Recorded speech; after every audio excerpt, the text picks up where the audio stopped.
हाँ करके दिखाइए, चुनाव होने की पहले करके दिखाइए। मोदी जी और अमित शाह जी को मैं चुनौती दे रहे हैं, पीओके को हासिल करके रखिए। मान लीजिए कांग्रेस कुछ नहीं कर पाए, आप तो बलवान हो, आप तो पहलवान हो, तो आप पहलवान होकर पीओके को छीन कर लाइए। हम ये देखना चाहते हैं।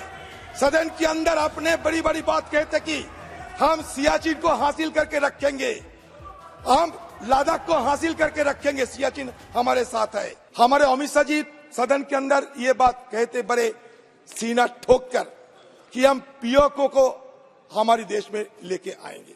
लेकिन आज क्या हो रहे हैं, आज पीओके की सीना चीरकर, सुन लीजिए अमित शाह जी, पीओके की सीना चीरकर चाइना पाकिस्तान इकोनॉमिक कॉरिडोर बन रहे हैं, उसका 3000 किलोमीटर की ओर रास्ता बन रहे हैं। आप कहते हैं कि हम पीओके के तरफ से किसी को नुमाइंदे बनाएंगे, लेकिन हमारा कहने का मतलब यह है कि आप कुछ करके तो दिखाओ। मान लीजिए कांग्रेस कुछ नहीं कर पाए, आप तो बलवान हो, आप तो पहलवान हो, तो आप पहलवान होकर पीओके को छीन कर लाइए। हम ये देखना चाहते हैं। सदन के अंदर आपने बड़ी बड़ी बात कहते कि हम सियाचिन को हासिल करके रखेंगे, हम लद्दाख को हासिल करके रखेंगे, सियाचिन हमारे साथ है, लद्दाख को हम हासिल करके रखेंगे। आप लद्दाख में क्या किए हैं बताइए।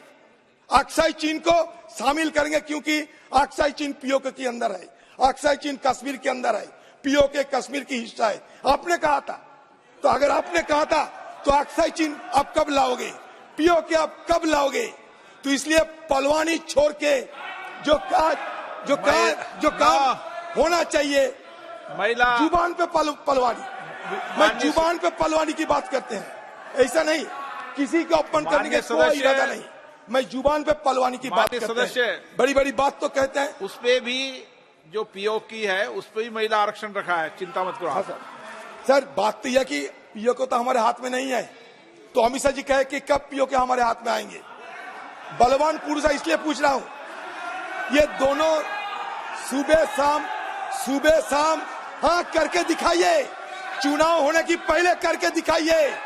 मोदी जी और अमित शाह जी को मैं चुनौती दे रहे हैं, पीओके को हासिल करके रखिए, क्योंकि हमारे इस सदन में 1993 में ऑल पार्टी रेजोल्यूशन हुई थी कि पीओके हमारे हाथ में लगना चाहिए।